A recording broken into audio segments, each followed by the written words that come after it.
pergunta muito importante essa noite para fazer para os irmãos. Pedir para a nossa produção fazer a pergunta por nós.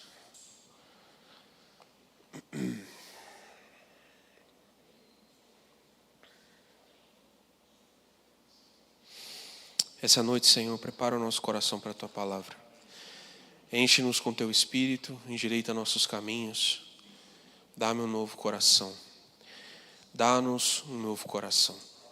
Obrigado, Senhor, porque o Senhor nos recebe como estamos. Mas não permita, Senhor, que nós sejamos mantidos em nossos pecados, na dureza do nosso coração. Obrigado, Senhor, porque o Senhor é um Deus de amor e tem nos chamado a ter um coração igual ao Teu. Para nós, Senhor, horrível coisa é permanecer como estamos. Por isso, transforma-nos. É o que nós te pedimos em nome de Jesus. De sopetão aqui, eu vou ler um trechinho da palavra que eu tinha pensado que podia ser uma boa introdução para a reunião, mas como a gente acabou começando um pouco atrasado, aí tem uma porção da palavra que me constrange muito. Está em Isaías capítulo 60. Na verdade, sendo bem honesto, é do capítulo 40 até o capítulo 66. Porque é como se fosse uma única poesia, assim. Sabe quando o cara está inspirado e ele vai no flow, assim, uma hora e meia? Tá. Então, Isaías entrou no flow aqui, entrou no fluxo e dá-lhe profecia. Né? Equivalente aqui é o quê? Do 40 ao 66, vocês são bons de matemática, eu não sou. Do 40 a 60 contam 20, com mais 6, 26 capítulos. 26 capítulos de profecia ininterrupta. Mas a verdade é que a Bíblia não foi escrita em capítulos e versículos. Então isso talvez tenha sido um longo tempo de Isaías profetizando. E o seu copista lá. Essa passagem do final do livro de Isaías reflete o desejo de Deus para a restauração do seu povo. Porque Isaías sabia que o povo de Israel ia ser desterrado, mas Deus não ia deixá-los na aflição de estar longe de sua terra por muito tempo. Ia devolvê-los à paz, ia devolvê-los à segurança de Jerusalém. Isso é uma promessa que o Senhor faz. Mesmo quando o meu povo, por algum motivo, eu me iro com o meu povo por causa da idolatria. Por que é que o Senhor fez Israel padecer tanto? Por causa da idolatria, da dureza do coração deles. E aí, mesmo quando o Senhor se ira com o seu povo e depois ele não consegue ficar irado muito tempo. Porque o coração do Senhor é amoroso. E ele escolheu um povo para si. Ele não vai deixar esse povo permanecer na angústia por longo tempo. E ele sabe que o povo não consegue se salvar sozinho. Então o que ele faz? Ele mesmo intervém para salvar o seu povo.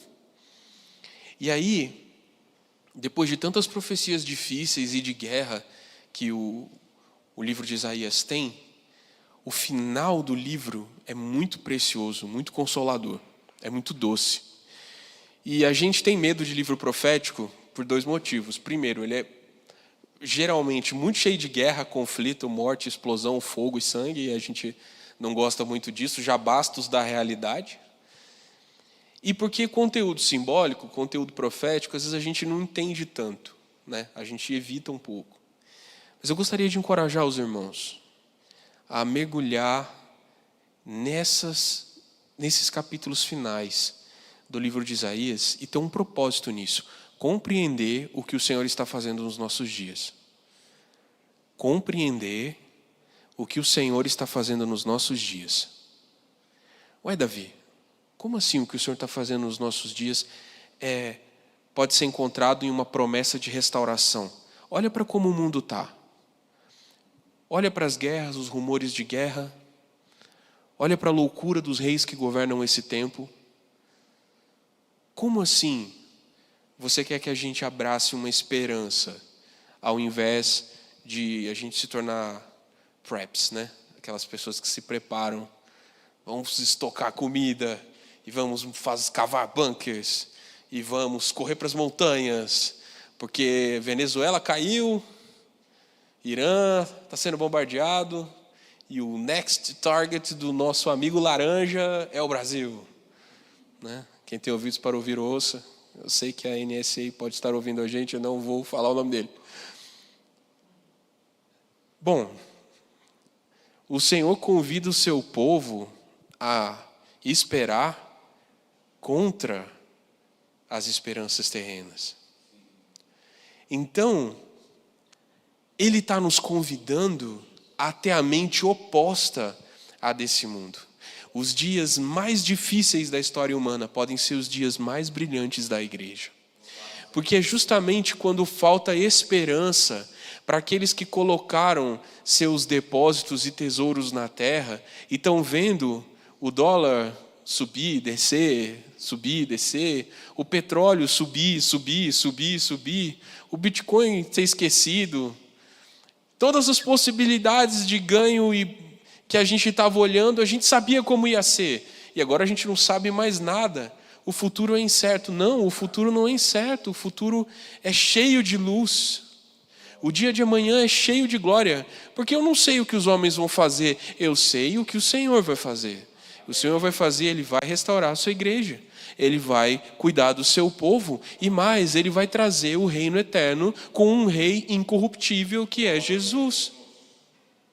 É por isso que nós precisamos estar tão cheios dessa palavra que nos traz esperança.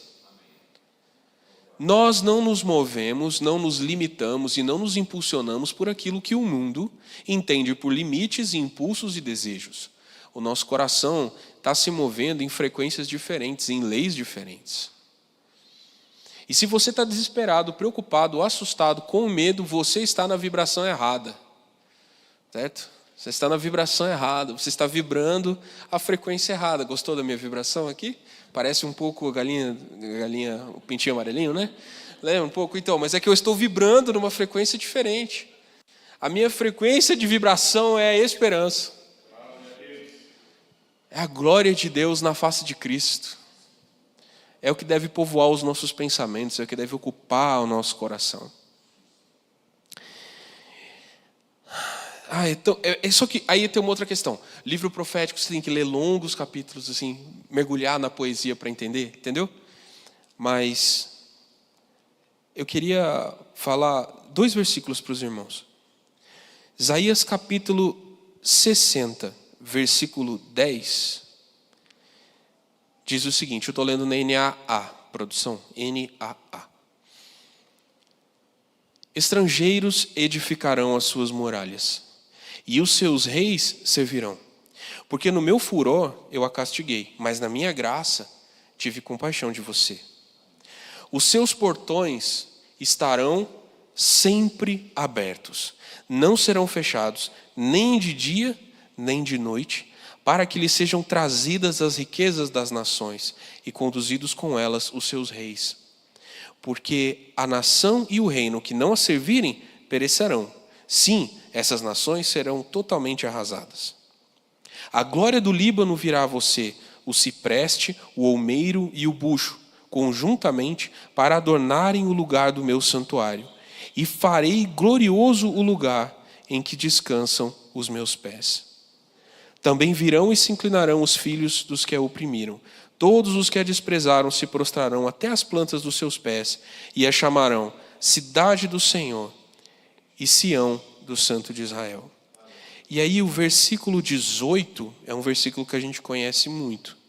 Diz assim, nunca mais se ouvirá falar de violência na sua terra, nem de ruína ou destruição em seu território, mas as suas muralhas você chamará salvação e aos seus portões louvor. Nunca mais o sol será a sua luz durante o dia, e o resplendor da lua nunca mais a iluminará, pois o Senhor será a sua luz perpétua, e o seu Deus será a sua glória. Essa é a promessa que o Senhor faz para... Essa promessa se cumpre completamente na vinda de Cristo, mas ela começa a se cumprir na igreja onde o Espírito do Senhor está agindo. Logo depois tem a passagem de Isaías 61 que fala: o Espírito do Senhor está sobre mim e Ele me ungiu para pregar boas novas aos pobres. Onde que isso se cumpre? Em Cristo Jesus. Essa restauração que Deus promete, essa cidade cujas portas nunca se fecham, cujas muralhas são salvação, que vai receber os estrangeiros, que vai receber as riquezas, que vai receber a glória das nações, onde os povos se encontrarão ali, uma casa de oração para todos. Conforme nós vamos ver. Isso acontece aonde? Isso acontece, esse cumprimento começa no ministério de Jesus. Então, desde que Jesus começa seu ministério, Ele está produzindo uma cidade nova para o Pai. Uma cidade cujos portões nunca se fecham. Uma cidade cuja luz nunca se apaga. Uma cidade onde os estrangeiros são recebidos. Essa cidade chama igreja. E ela se concluirá na Nova Jerusalém, mas hoje nós já podemos viver por essa realidade. É por isso que nós queremos falar essa noite sobre essa pergunta, e eu gostaria que ela estivesse no coração de vocês. Vocês conseguem responder? Ainda há lugar? Olhe para os seus lados aí, direita, esquerda. Ainda há lugar? Mas essa pergunta que o Senhor quer fazer, ela não pode ser respondida de maneira leviana. Porque esse lugar não é só espaço físico para onde nós possamos colocar os nossos traseiros nas cadeiras e nos sentar confortavelmente. Lugar é mais do que isso. A maior pergunta que uma pessoa faz quando chega a uma igreja é exatamente essa: será que ainda há lugar para mim? Quem vem pela primeira vez, olha para a igreja e pergunta: será que nessa igreja tem lugar para mim? Quem chega atrasado, está constrangido, porque não conseguiu cumprir, ele olha e fala: será que tem lugar? E aí ele costuma procurar pelas cadeiras do fundo, porque são mais discretas, mas as cadeiras do fundo já estão sentados. Já há pessoas sentadas nelas, e as cadeiras da frente estão vazias. E aí a pessoa precisa passar pelo constrangimento de expor que ela se atrasou. E às vezes ela se atrasou porque foi negligente. Mas às vezes ela se atrasou porque coisas aconteceram no caminho. Também, quem não tem intimidade. As pessoas que não têm intimidade, que não fazem amizade com facilidade, que não se abrem com facilidade, por N motivos, talvez elas também se perguntem: tem lugar nesse grupo para mim? Especialmente igrejas pequenas como a nossa, que está pequena, não é pequena, ela está pequena. Ela é ilimitada, ok? Mas nós parecemos muito com uma família, e é muito difícil entrar para uma família. Porque famílias têm hábitos, famílias têm cultura, famílias têm rituais. E quando você é novo numa família, tudo é diferente. Quando você é novo numa igreja, tudo é diferente. E aí você talvez possa se perguntar: ainda tem lugar para mim? Quem já foi ferido em outras condições de igreja? Não é fácil se comprometer com uma comunidade, se doar por pessoas e sofrer traição. Não sei se vocês estão aí na bolha da fofoca de igreja, mas é minha obrigação moral me manter updated com todas as fofocas de igreja possível, e vou te falar, é um mundinho complicado.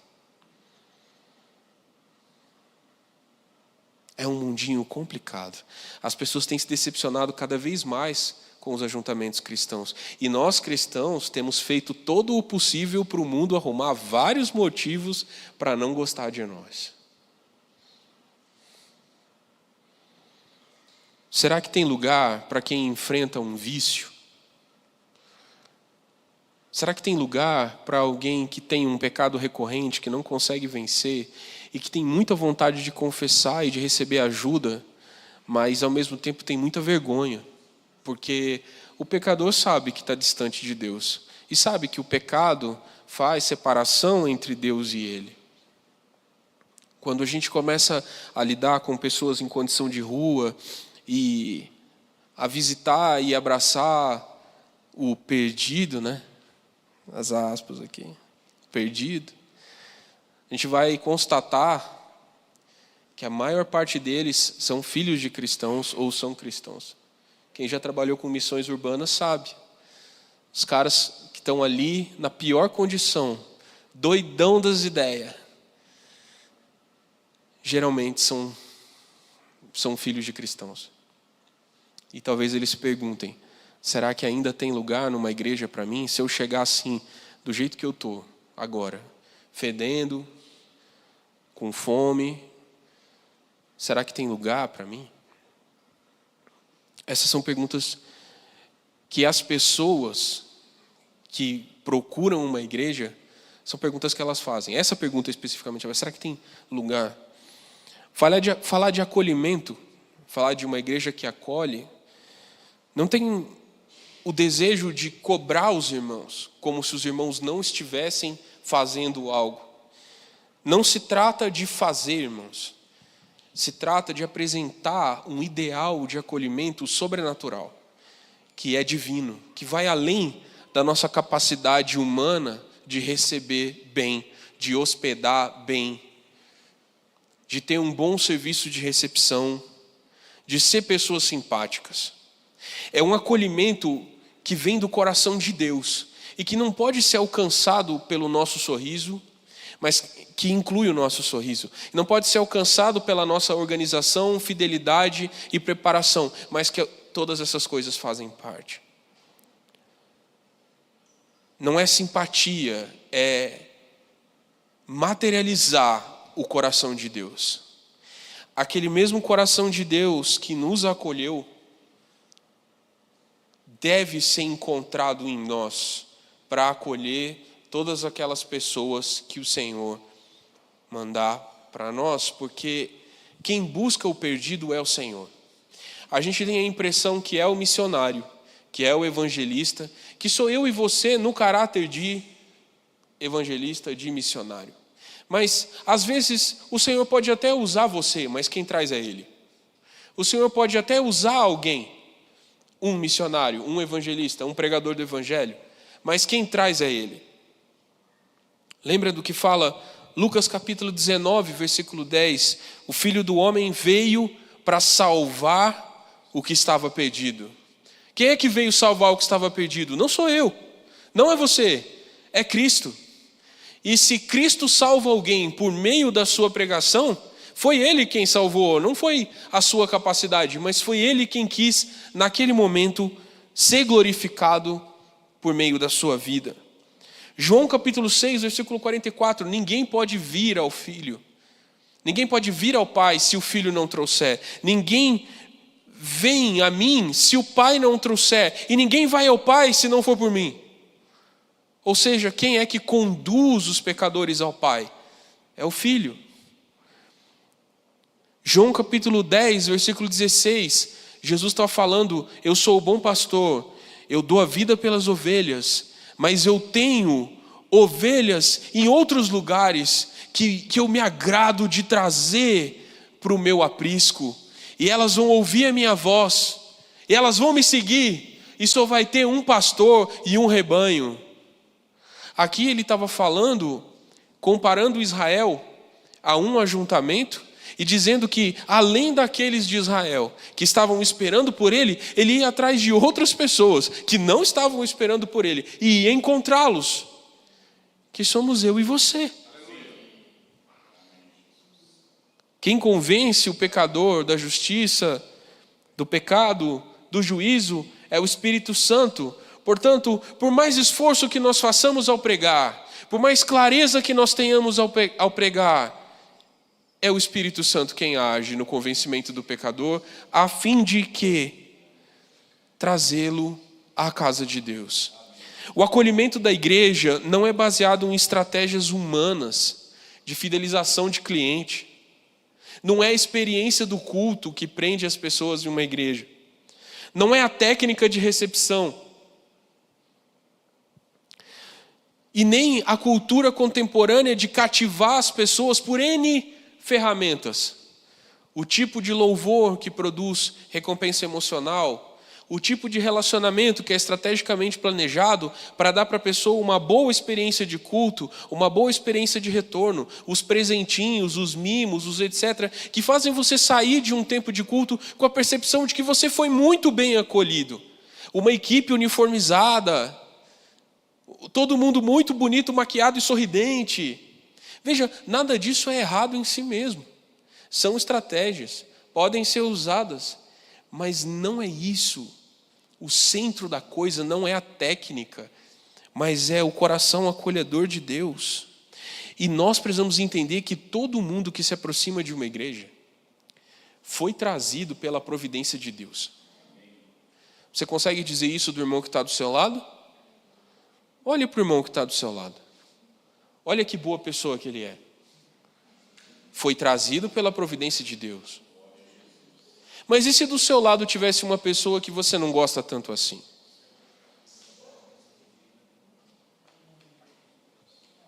Nós somos uma família de amigos.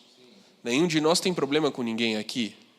Mas e se o Senhor trouxer alguém que lá no passado te deu um golpe financeiro e nunca te pagou? Ah, seu safado. Eu sei o que você fez. Você nunca me pagou. Aí o Senhor coloca ele sentado ali. Aí você vai tratar ele como? Não dá para ignorar, irmãos, a gente lembra o que as pessoas nos fizeram. Mas se o Senhor trouxe, lembra? De modo nenhum lançarei fora todos que vierem a mim. É muito fácil para nós, dentro de uma esfera conhecida, acolher as pessoas. Mas e quando essa esfera precisa crescer?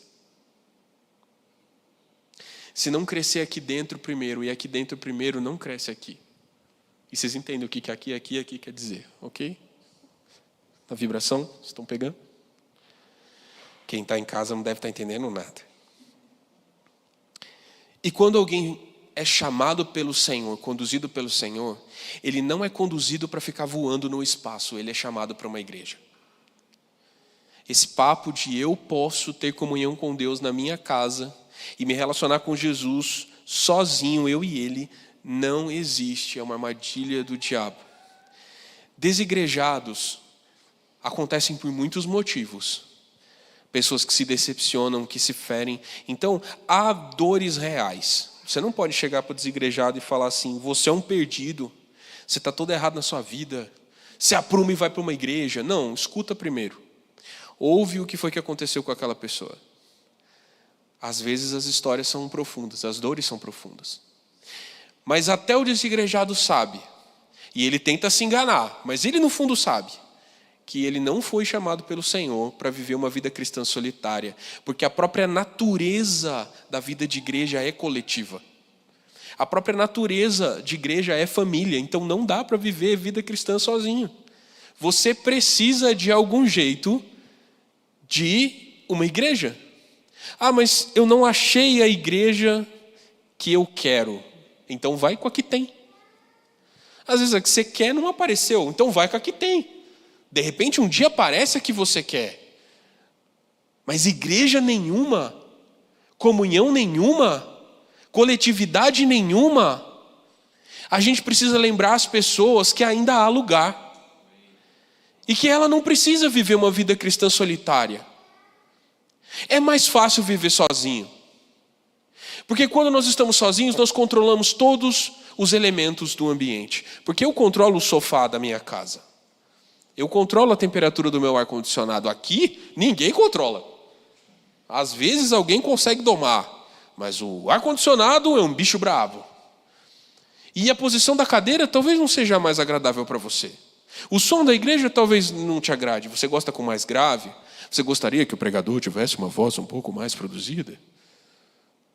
Você gostaria que ele não fizesse piadas ou que ele usasse terno e gravata?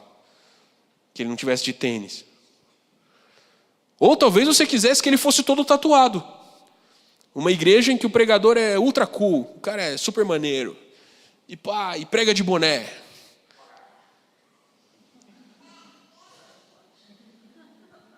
Ela talvez goste do boné.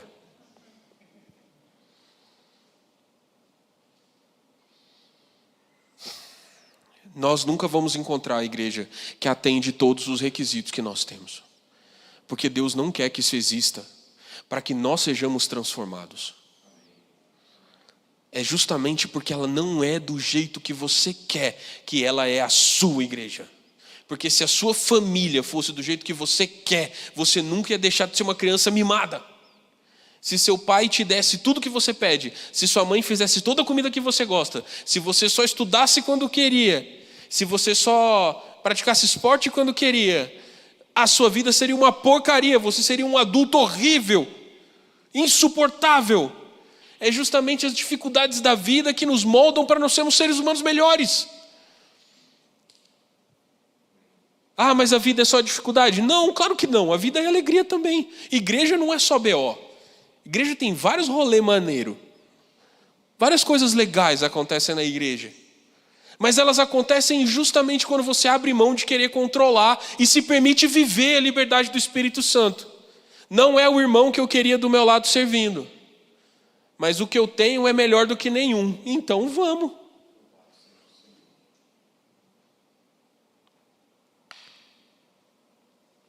Eu vou pular essa parte. Irmãos, há muitas coisas para tratar sobre isso. Muitas. Mas eu vou ter que pular algumas porque o tempo... Essa mensagem mexeu tão profundamente com o meu coração que ela me desestruturou ao longo de toda a semana. E eu gostaria que os irmãos olhassem para essa palavra como uma palavra diferente. Como uma palavra que inicia um processo de formação de cultura. Muito mais do que fazer a gente repensar os nossos hábitos, mas fizesse a gente repensar a nossa identidade. Repensar a nossa função de acolhedores no reino de Deus. As figuras da igreja que aparecem em João 10, Jesus chama de aprisco. Em Efésios 2, ele fala que é a família.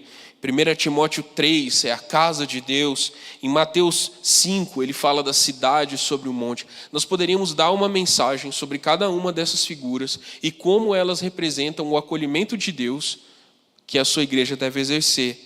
Mas uma coisa há em comum em todas elas: igreja é congregação, é gente aproximada. Aí você fala assim, peraí, então você é templista? Você está dizendo que isso aqui é uma igreja? Irmãos, as pessoas entendem que esse lugar que nós estamos é uma igreja. Nós que somos maduros na fé, nós que somos adultos, nós que somos crescidos, sabemos que não é, que igreja é povo, que igreja é família. Agora, você vai perder tempo e oportunidade explicando para a pessoa a sua visão da igreja, ou então você vai responder, qual que é a sua igreja? Você responde, é lá no Guará 2, simplesmente assim. Você não vai dizer, igreja, a minha igreja? Igreja é a família de Deus, é o povo congregado, é representante a noiva de Cristo. Igreja não é o templo, igreja não são as paredes. Não é isso que a pessoa perguntou.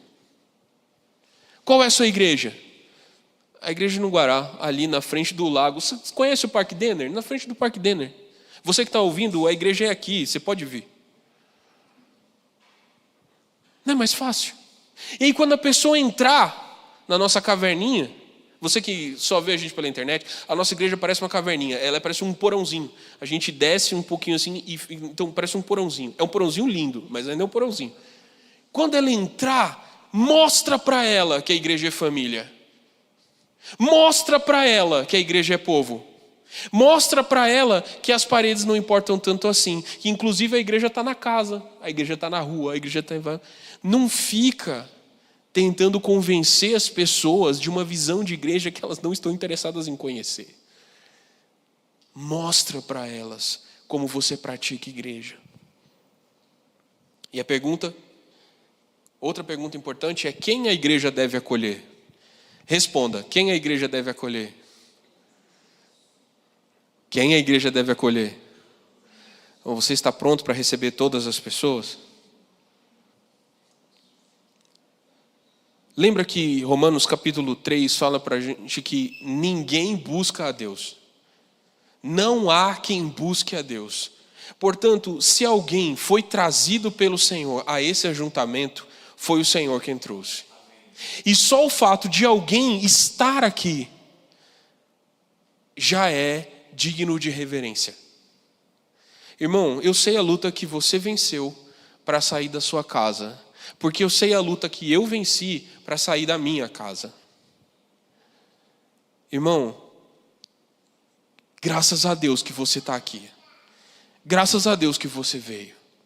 Você olha para os irmãos dessa forma? Cada irmão que se reúne, quando você olha para ele, você, glória a Deus que você veio. Glória a Deus que você veio. Glória a Deus que você veio. Que luta, hein? Quase que a gente não consegue, mas deu, hein? Deu bom. Deu bom, é? Bora, deu bom, chegamos. E quando chega alguém que nunca veio, você já falou assim, graças a Deus, rapaz, eu sei que luta que você venceu, perguntando se ainda tinha lugar. Então, cada pessoa que entra deve ser alvo da nossa gratidão ao Senhor.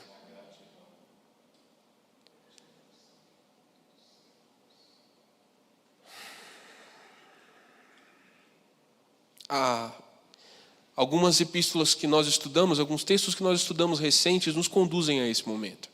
Lucas, o acolhimento do Senhor mostrado em Lucas. Atos, o trabalho da igreja para buscar pessoas e acolher pessoas. E especialmente Tiago. Vocês lembram que a gente expôs Tiago no... Thales, me ajuda. Não foi no ano passado, foi no ano anterior a esse, né? Ou foi no passado? Acho que foi no passado. Foi no passado, começo do ano passado. Tiago adverte a gente contra a acepção de pessoas. Sim, se alguém rico entra, você, na igreja lá era assim, aqui eu sei que não é. Mas alguém rico entra, você olha para aquela pessoa como um possível financiador, então você recebe de um jeito. Algum pobre chega, você dá um cantinho para ele, porque dá uma enfeiada na filmagem, né? Um cara pobre, um cara mais mal vestido, você fala assim, ixi, rapaz, deixa ele fora da câmera, assim. Às vezes a gente faz o contrário. A gente recebe o pobre, a gente acolhe o perturbado, a gente gosta do zoadinho. Tem gente que gosta de um esquisitinho. Eu gosto de um esquisitinho. E o rico, o arrumado, o organizado, eu já falo logo, esse cara não precisa de Deus. Esse cara não precisa do evangelho. Esse aí dá conta sozinho. Não vai nem me entender. Vou falar com outro. E aí a gente faz acepção de pessoas. Baseado em quê? Baseado em preconceito. Pura e simplesmente preconceito. A igreja de Cristo não é uma triagem de conveniências. As pessoas que vêm para cá não vêm para atender às nossas expectativas. Nós não devemos olhar para as pessoas pelo potencial do que elas podem nos oferecer. Mas nós devemos olhar para as pessoas pelo que elas precisam receber de nós. É uma visão diferente. Todo o que o Senhor traz, não traz para somar. Vem, eu vou somar com o seu time. Não, aquele cara é bom, hein? Aquele ali, tamo junto. Não. Como eu posso servir quem se achegou a mim? A postura é outra. Alguns o Senhor coloca para servir bem rápido. Outros precisam de um tempo. Quem escolhe um ou outro é o Senhor. Agora eu vou falar um pouco de como nós acolhemos as pessoas. E aqui é uma série de ideias um pouco soltas, mas eu gostaria que os irmãos se atentassem. Acolhimento não é uma questão de departamento. A gente tem um serviço de recepção. E é um serviço de recepção que tem uma estrutura, que tem uma organização, que tem uma coordenação. Mas o acolhimento da igreja não diz respeito somente ao que é exercido ali, na porta da igreja, na recepção da igreja. Acolhimento é cultura, irmãos. É uma cultura de acolhimento. Nós temos uma cultura de acolhimento, então nós teremos um ministério de recepção funcional e adequado. Se nós não tivermos cultura de acolher, talvez nós tenhamos uma recepção. Ela será mecânica, ela será técnica, mas talvez ela não venha do coração. Conseguem compreender? Uma coisa importante do acolhimento da igreja é que ele não é só para quem vem pela primeira vez, mas também é para quem vem sempre. E precisa lembrar que faz parte da família. Como você acolhe os irmãos da igreja que você vê todo final de semana. Você os saúda. Isso é uma dificuldade. Nós não temos uma saudação padrão. E eu gostaria que nós estabelecêssemos algum tipo de saudação padrão. Do tipo, quando você vê um irmão, você deseja algo para ele, você fala algo para ele. Algumas igrejas falam paz do Senhor. E eu acho paz do Senhor muito bom. Porque desejar paz a alguém é a melhor coisa que você pode desejar àquela pessoa. Paz é melhor do que dinheiro. Paz é melhor do que saúde. Paz é melhor do que muitas coisas. Paz é maravilhoso. E se a paz do Senhor, você imediatamente aciona a soberania. A paz é de quem? Daquele que é soberano. Bom, paz do Senhor é bom. Tem paz de Deus é bem bom também. Porque lembra você que essa paz está para além de qualquer paz humana. Porque vem de Deus. Tem as mais modernosas graça e paz. Eu acho graça e paz muito bom, porque é uma saudação bíblica, paulina, teológica, profunda. Graça e paz. Meter um graça e paz na hora que o irmão chega, é sucesso. Shalom é meio hebraísta, eu acho meio... é um pouquinho candelabro, é um pouquinho church da coluna dourada, é um pouquinho... O cara já quer meter um Bet-Shalem, já começa a puxar uns R's estranhos, umas aspirações. Shalom eu acho demais, paz eu acho mais legal. Aqui é BR, Brasil. Nada contra hebraico, acho uma língua linda. Inclusive, se alguém quiser me pagar um curso de hebraico, eu estou aceitando. Vamos escolher uma saudação. Qual devia ser a saudação da igreja? Não sei, ainda não sei, saberemos.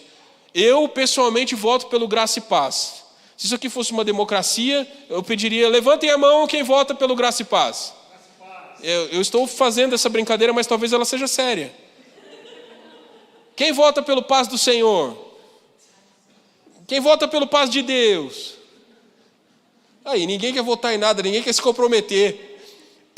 Graça e paz teve 6 pessoas com a mão levantada. Venceu. Acabou de ser decidido. Quando você encontrar o irmão da igreja, você mete um graça e paz. Graça e paz. Cadê? Você mete um graça e paz aí, quero ver. Graça e paz aqui. Irmão Edu, mete um graça e paz aqui. Graça e paz. Pronto. Acabamos de decidir de maneira democrática a saudação dessa igreja daqui do Aravante. Pronto. Decidimos. 6 votos decidiram o destino de uma igreja. Graça e paz. O que você vai fazer com o irmão que você não viu uma semana inteira? Você ficou uma semana inteira. Quantas horas tem uma semana? Quantos minutos tem uma semana? Eu sei que tem 7 dias. Eu sou péssimo de contar as coisas. Alguém, por favor, pegue uma calculadora e calcule. Quantas horas são uma semana? Você ficou trocentas horas sem ver aquele irmão. Eu fico desesperado de que a gente acha normal não sentir saudade dos irmãos. A gente acha normal amar alguém e não ligar para essa pessoa quando ela passa 15 dias sem te ver. A gente acha normal que o irmão se mude de cidade e que a gente não vá lá visitar ele. Eu tenho saudade dos irmãos, mas não é uma saudade grande o bastante para me mover para ligar. Eu fico achando que eu vou incomodar. Eu já acho que incomodo muito. Eu falo com vários irmãos durante a semana, várias vezes, e eu acho que incomodo. Por quê? As respostas são lacônicas. Parece que você está atrapalhando. Vocês são minha família. Não é normal não sentir falta. Não é normal ignorar que o irmão não vem. Não é normal. Liga e pergunta. Você precisa de carona? Você precisa de comida? Você quer que eu te leve um lanche? Quer que eu te pague uma pizza? Ninguém nunca recusa comida. Quer ser legal? Ofereça comida. Arrume uma desculpa para você ver o irmão. Mas não ignore que ele não te viu.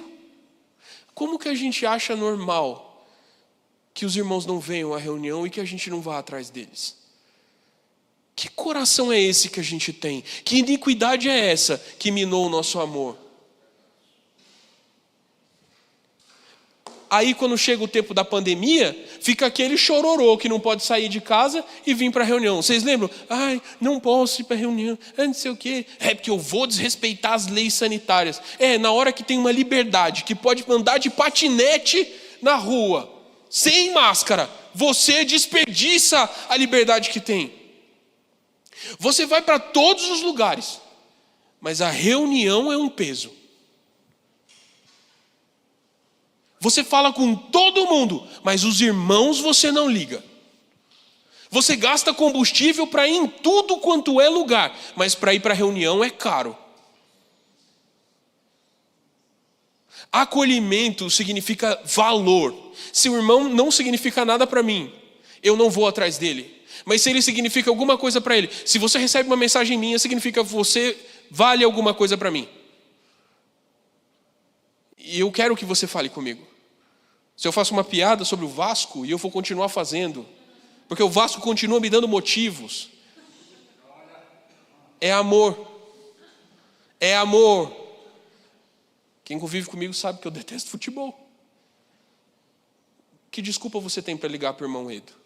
Desculpa você tem para ligar para o Daniel? Desculpa você tem para ligar para o Henrique? Arrume uma desculpa.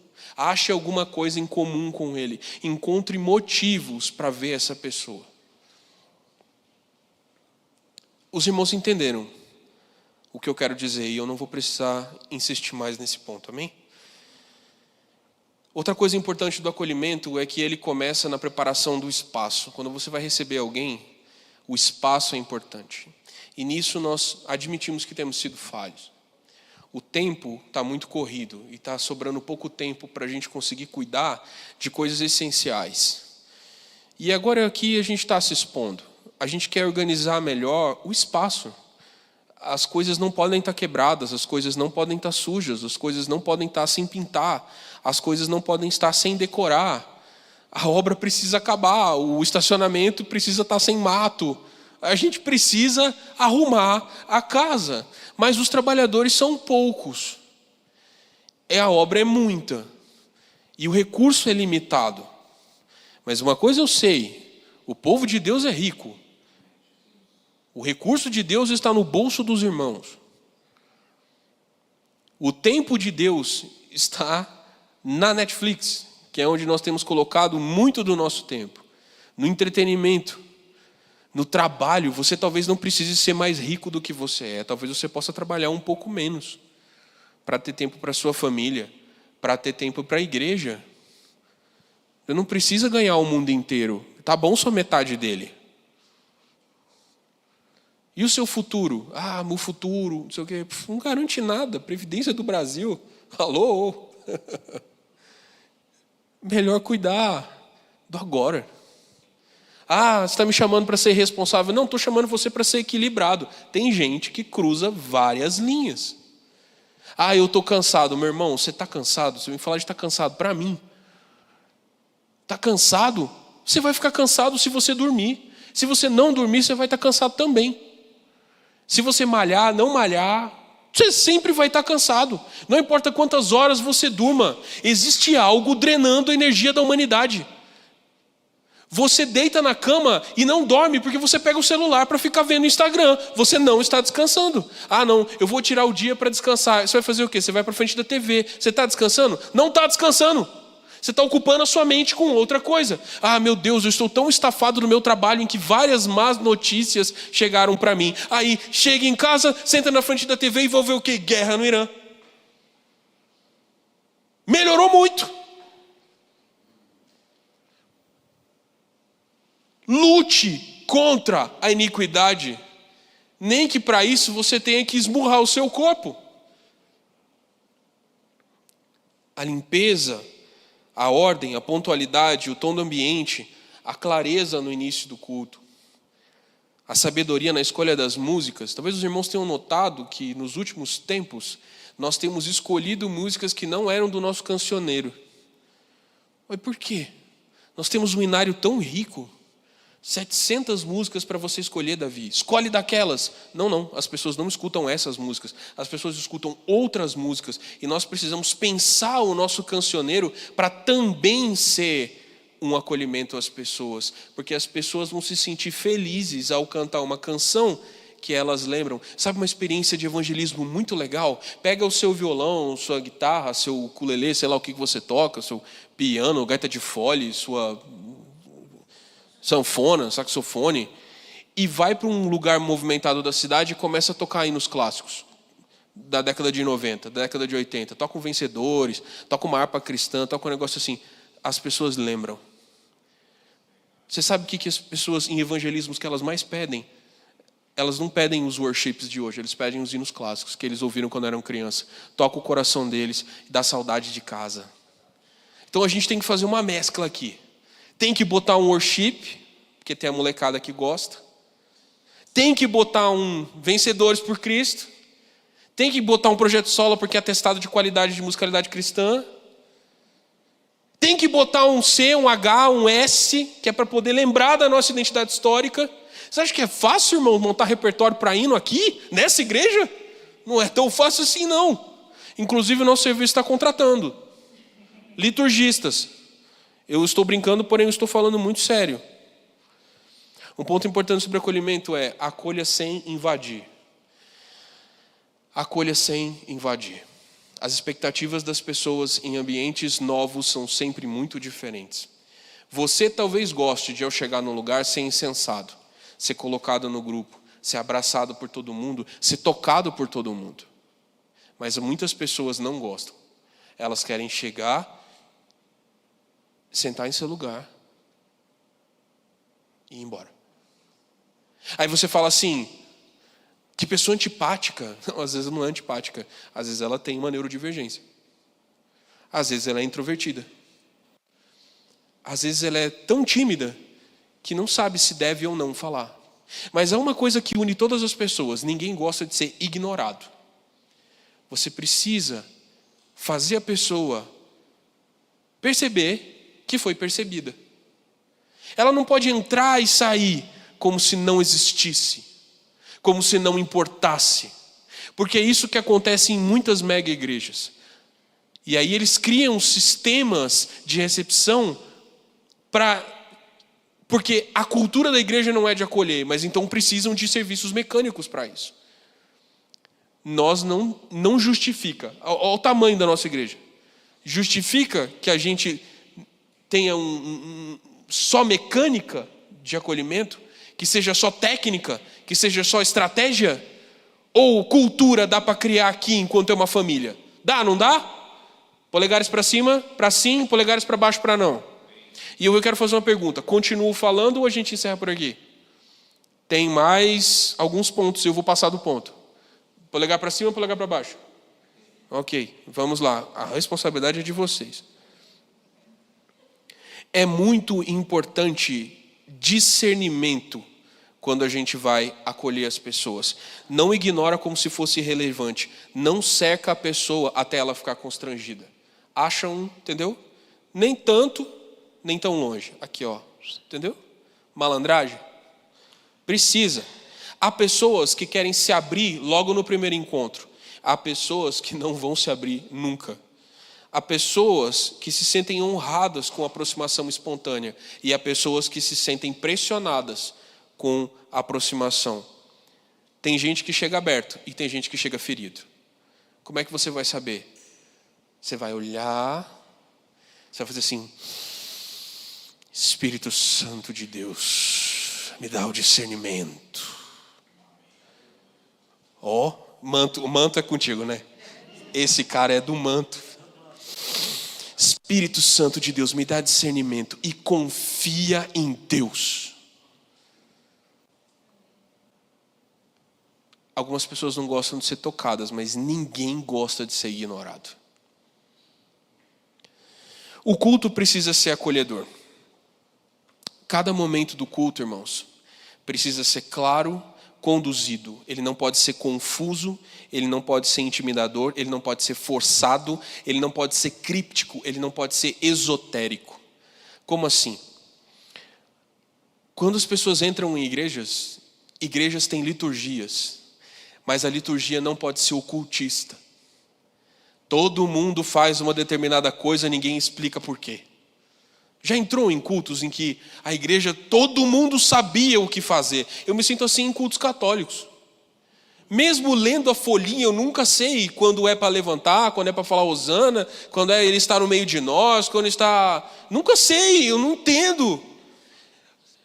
Isso parece engraçado, porque no culto católico é extremo, a liturgia é muito regulada. Mas os nossos cultos têm liturgias extremas. O nosso modelo de culto é intimidador para algumas pessoas. Talvez hoje seja menos. Talvez hoje seja menos. Porque a gente tem sistematicamente e intencionalmente... produção, é aberto mão ou abrido mão? Abrido mão, obrigado. Revisão aqui em tempo real. Nós temos intencionalmente abrido, uma palavra horrível, mas nós temos abrido mão de práticas peculiares. Você já reparou que a nossa oração tem timing? Que quando a gente ora, a gente tem uma métrica na oração? Dá para contar. E a gente sabe quando falar amém, sim, amém, sim, sim, amém, amém, sim. A gente acerta. Quando um amigo meu, que é o Tabo, ele esteve aqui muito tempo atrás e ele notou que a gente orava e que a gente sabia quando virar amém e sim. E ele perguntou como é que a gente coreografava. Você lembra disso, Tabo? Você perguntou como é que a gente coreografava. E a gente falou para ele que a gente não coreografava. E que a gente não tinha entendido. E que no passado eu dizia, é a unção do Espírito que nos conduz. Não, não é. São décadas repetindo as coisas e sem entender como essas repetições acontecem. A gente simplesmente entrou num fluxo. A nossa oração tem timing. E se o irmão ora fora da métrica, a gente não sabe se fala amém ou não. Quando a frase da oração é mais longa do que o proposto, a gente fica todo torto, todo perdido. E aí sabe o que eu comecei a fazer? Eu comecei a intencionalmente orar fora da métrica para ver qual que ia ser a reação dos irmãos. Frases mais curtas ou frases longas demais. Os irmãos todos quebravam as pernas. E parecia que assim, não é uma oração no Espírito. Por quê? Porque eu não sei se eu consigo falar amém ou não. Não, qual que é a oração no Espírito, irmão? Qual que é a métrica divinamente aprovada? É 4848, 887, 87 com coro? Como é que é? Ela sabe. Então quando os irmãos olham e falam, eu sinto falta de uma liturgia previsível, em que eu sei quais vão ser os hinos que vão ser cantados, em que eu tenho tempo para pedir alguma música, e que no final eu sei que a gente vai fazer pequenos grupos. Há irmãos que sentem falta do compartilhar, de levantar na reunião para compartilhar. E sabe o que acontecia? Irmãos levantavam e ofendiam os visitantes. A gente estava passando por um momento de crises e de mudanças, e que os irmãos tinham muita coisa para pôr para fora no coração. E o levantar e o falar assustava as pessoas. Eu não quero estar numa igreja em que está todo mundo tão bravo assim, tão nervoso assim. Por causa disso, nós não temos compartilhado publicamente mais, para guardar o coração das pessoas que nos ouvem. Então, quando que a gente vai compartilhar, irmãos? Tem discipulado nas casas a cada 15 dias no Henrique. Tem a reunião de oração na casa do irmão Francisco toda semana. Vocês podem vir para a minha casa também, só me digam um dia com um pouco de antecedência. Vamos nas casas. Onde é que a gente vai viver essa vida da igreja coletiva, em que a gente tem liberdade para falar? Nas casas. Aqui a gente não tem liberdade? Tem liberdade, mas é uma liberdade limitada pelo amor. Se o que eu vou falar edifica, cura, protege, eu falo. Se não, se uma terapia... Aqui não é lugar para terapia coletiva. O culto é lugar para acolher as pessoas em suas fraquezas e curá-las de suas dores. E então passar para a próxima etapa do acolhimento, que é ampliá-lo para casa. Irmãos, há pelo menos 2 tipos de entrada de pessoas numa vida de igreja. Um é, leva para casa primeiro e depois traz para cá. E o outro é, vem para cá primeiro e depois leva para casa. De algum jeito, essas 2 etapas vão conversar. A gente não sabe qual vai começar primeiro. Nos tempos em que nós estamos vivendo, as pessoas não querem abrir suas casas, porque as casas são pequenas. As pessoas estão vivendo um tempo de comparação muito grande. As casas brasileiras são muito diferentes umas das outras, especialmente em Brasília. No mesmo prédio você pode ter um apartamento novo, decorado, e do lado super antigo. Um piso de taco e o outro aquele piso de, sei lá, modernão aí que vocês sabem, eu não sei. Porcelanato já está fora de moda. Tem coisas... Você está parado nos anos 2000, irmão. Eu também estou. Minha casa é porcelanato, graças a Deus. É bom para limpar. Mas tem coisas mais da moda. São percebidas com valor maior. E aí você não quer abrir sua casa, por quê? Eu não sei como é que é a pessoa. Em Brasília, o cara pode ser muito rico e o outro não tão rico. E o outro bem menos rico. Está vestido igual e mora no mesmo prédio. Como é que você vai fazer? Além disso, existe insegurança. Ninguém quer botar um desconhecido dentro de casa. O cara pode ser um maluco. Antigamente a gente resolvia maluco como? Na facada. Hoje em dia você é preso se você fizer isso. Não façam. Então você não vai convidar ninguém para ir na sua casa se você não tem intimidade com a pessoa. Como é que as pessoas encontram as igrejas hoje? Instagram, irmãos. As pessoas escolhem suas igrejas do mesmo jeito que escolhem seus restaurantes. Ah, está errado. Essa cultura pós-moderna de não sei o quê, está errado, mas é o jogo. Ou a gente joga ou a gente fica fora. O que a gente vai fazer? Nós vamos nos tornar inviáveis como opção de igreja para as pessoas por não ter presença em mídia social? Nós vamos ficar fora da disputa? Porque a nossa cultura é da casa, se não passar pela casa primeiro, não é convertido? Porque tem que ir primeiro na casa para depois vir para cá. Não é assim que funciona. Joga o jogo. O jogo é, as pessoas te conhecem pela internet e depois te visitam. Portanto, as nossas mídias sociais precisam ser uma ferramenta de evangelismo. E isso exige que a igreja se comprometa com o que é produzido ali. Nós não estamos financiando o nosso Instagram, mas se cada irmão da igreja, ao ver a postagem, compartilhasse, o alcance dessas postagens aumentaria. E aumentaria, aqui eu estou dando ouro para o bandido, aumentaria de maneira orgânica. Sabe por quê? Sabe quem que tem mais chance de vir na sua igreja? É a pessoa que te segue no Instagram, que é seu amigo, que tem algum relacionamento com você. Porque ao ver que você ama a sua igreja, que você é feliz na igreja que você está, que a sua igreja é possível, que você está feliz de estar lá, você tem orgulho da igreja. Você tem orgulho da igreja que você frequenta, irmã? A gente evita orgulho. Calma lá, tem um orgulho pecaminoso e tem a alegria de pertencer a algo que a gente chama também de orgulho. Você tem vergonha da sua igreja? Ou você se alegra na igreja que Deus te colocou? Se você se alegra na igreja que Deus te colocou, você convida as pessoas a pertencer a ela, a participar dela. Eu conheço uma boa igreja. Ah, não tem mais igreja? Tem, a minha igreja é boa. Ah, mas a sua igreja... minha igreja não tem várias coisas, mas tem umas coisas legais. A minha igreja, as pessoas se amam de verdade e se importam uns com os outros. A igreja, a palavra é pregada. Nós cantamos hinos fáceis. Nosso ministério de louvor não tem um som absurdo que você sair de lá com enxaqueca. Não tem luzes que piscam também. Pode ser que você goste, tá tudo bem, mas na nossa é mais de boa. E tem Instagram. E produz algum conteúdo. Inclusive estamos contratando. Você acha que essa contribuição não ajuda? Ajuda sim. Cada um que reposta aumenta o alcance. E nós nos tornamos viáveis como igreja para as pessoas. Você já parou para pensar que nós somos uma igreja viável? Já parou para pensar que nós somos uma boa igreja? Nós somos uma igreja que tem palavra, que tem louvor, que tem cuidado, que tem pessoas que não são profissionais, mas que são acessíveis. Quantas igrejas que vocês vão que o pastor some no final do culto? A maioria das igrejas acontece isso, o pregador some, a equipe de louvor some. A nossa igreja, os irmãos estão aqui, ó. Família.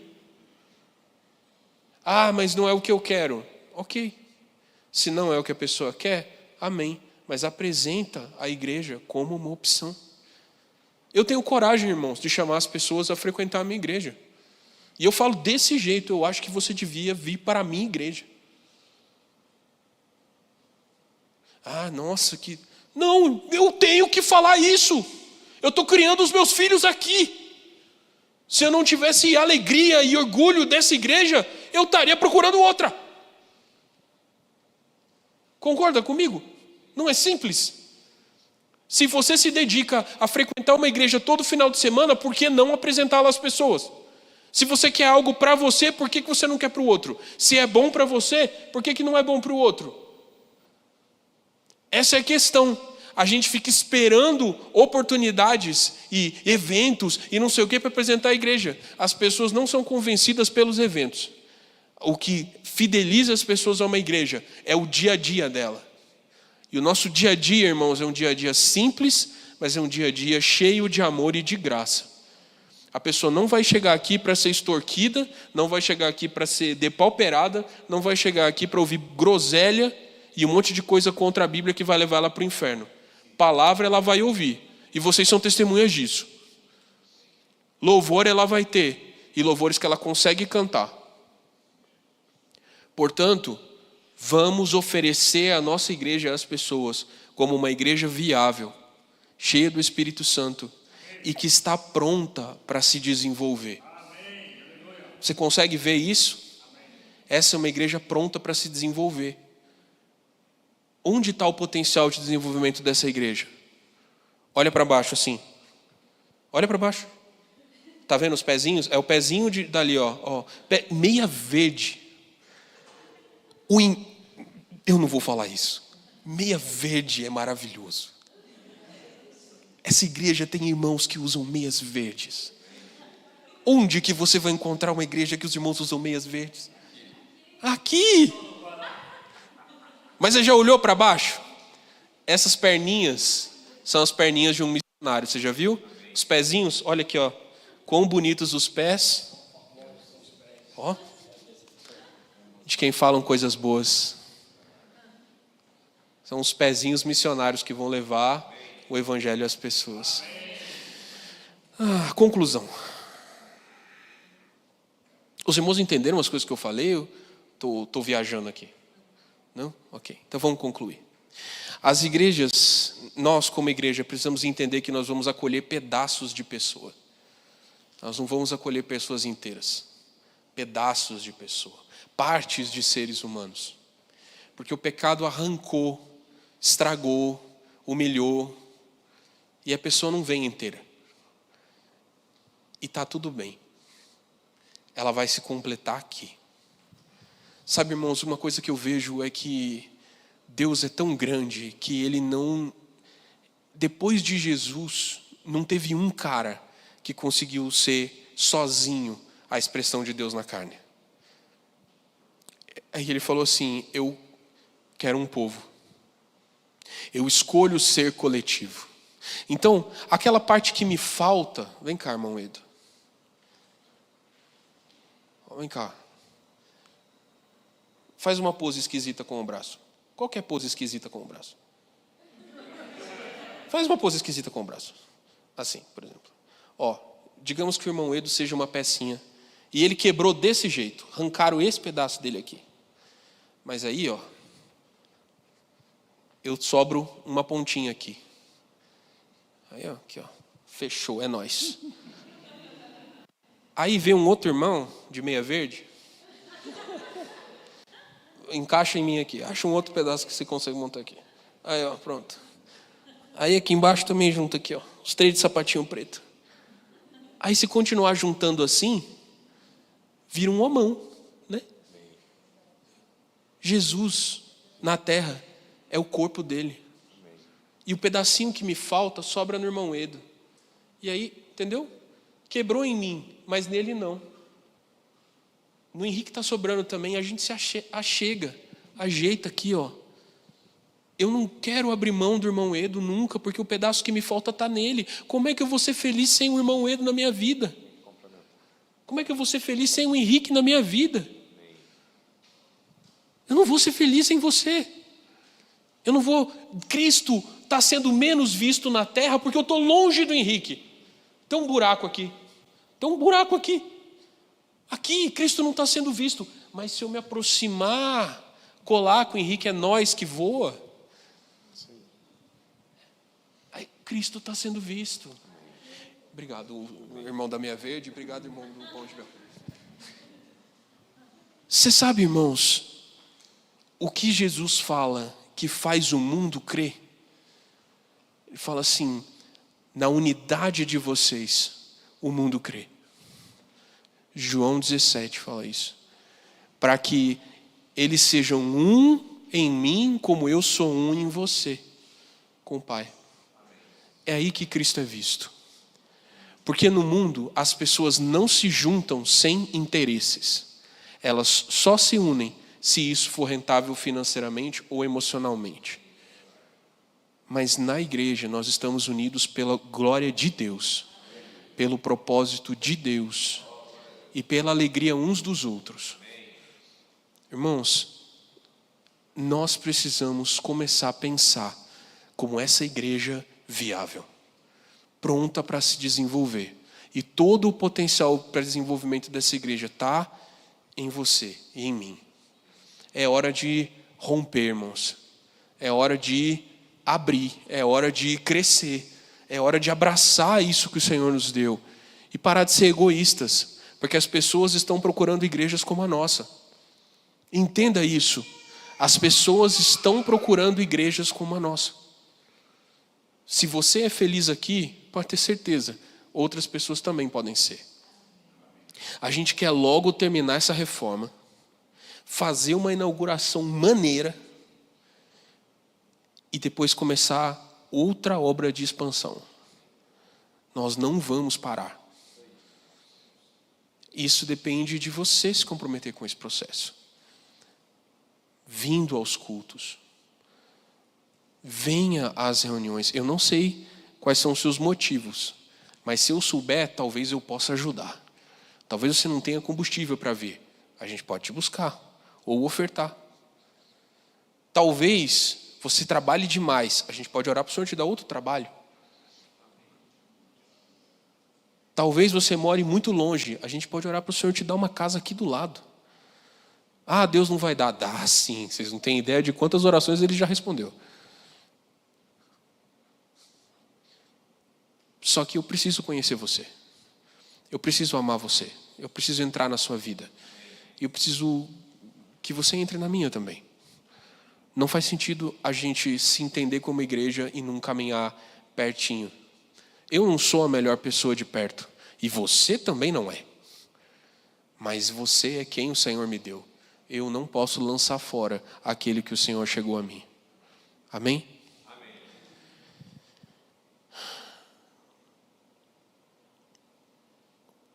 Eu vou mandar para os irmãos a sinopse dessa mensagem. Os irmãos vão poder ler e se aprofundar um pouco mais nessa palavra. Amém? Acolhimento é a primeira etapa de um roteiro que nós temos de cultura dessa igreja. É ousado falar isso, né?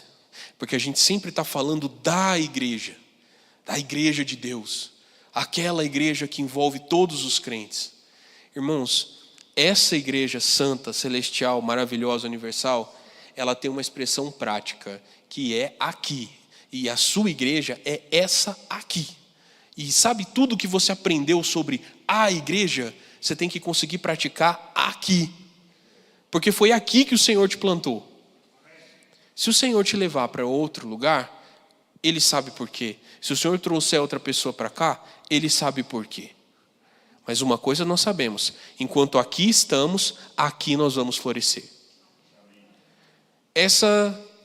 Esse primeiro ponto do roteiro, que é acolher, continua em abençoar. E depois continua em discipular. E depois continua em enviar. E depois continua em nós entendermos a missão e a visão da nossa igreja. Nós estamos falando de maneira individualizada dessa comunidade de fé, porque o Senhor quer nos fortalecer em uma cultura local de igreja. Nós somos uma igreja, uma congregação. E é aqui nessa igreja que o Senhor quer nos fazer prosperar. Amém? Vocês estão prontos para isso?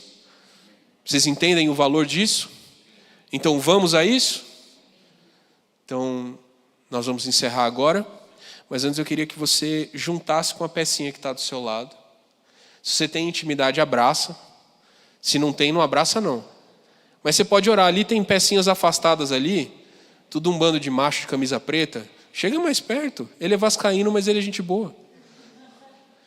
Vamos orar juntos, pedindo para o Senhor nos dar um coração de acolhimento. Ore isso ao Senhor, mas faça o contrário. Ore por quem está com você. Fala assim, Senhor, dá para esse indivíduo um coração de acolhimento. E aí depois o indivíduo vai orar por você. Senhor, dá para esse indivíduo um coração de acolhimento. Amém?